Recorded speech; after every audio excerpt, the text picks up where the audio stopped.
Hello दोस्त, नमस्ते, प्रणाम। मैं सुमन यादव आप सभी को स्वागत करती हूँ अपने एस म्यूजिक के चैनल पर। और आप सभी के बीच में कहारवा नाच गीत लेकर आए हूँ। आप लोग को कैसे लगेगा फुल वॉच करके सुनना, उसके बाद कमेंट में बताना। तो चलिए मैं सुना रही हूँ आप लोग को। पानिया भरन गइलै बाबा के सगड़वा, सखीना सब पूछाई काहे धन कुंवार हो, सखीना सब पूछाई काहे धन कुंवार हो, सखीना सब पूछाई। सभावा में बैठाई बपाई बढ़ाई ता बपाई कई ना देता ना, बपाई हमारा बियाहवा तू कई ना देता ना, बपाई हमारा बियाहवा तू कई ना देता ना। तू हरा बियाहवा बेटी नाना वही मई की हूँ बलमुआ तुहरा ना, हे सजनवा तुहरा ना। गइलै हो परदेसवा सजनवा तुहरा ना, गइलै हो परदेसवा सजनवा तुहरा ना,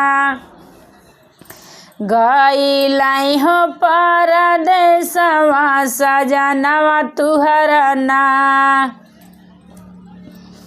तोहरे ना बेटी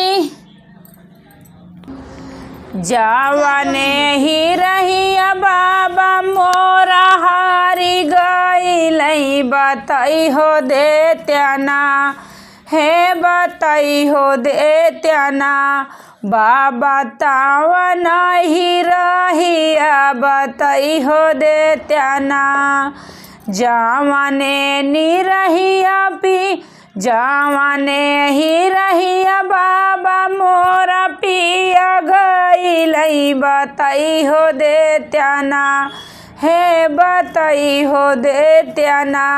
बाबा तावा नहीं रहिया बताई हो देत्या ना, बाबा तावा नहीं रहिया बताई हो देत्या ना। जवाने नी रहिया बेटी तोरा हारी गइलै, तवनी हो रहिया ना। बाटै घान जंगलवा तवनी हो रहिया ना, बाट घन हो जंगलवा तवनी हो रहिया ना। हाथवा मैले बै बाबा गाड़ा सफर सवा कटत चली जाबाई, कटत चली जाबाई घन जंगलवा कटत चली जाबाई, घन हो जंगलवा कटत हो चली जाबाई। पानिया भरन गइली बाबा के सगड़वा, सखीना सब पूछाई काहे तू कुंवार हो, सखीना सब पूछाई काहे बर कुंवार हो, सखीना सब पूछाई। धन्यवाद दोस्तों।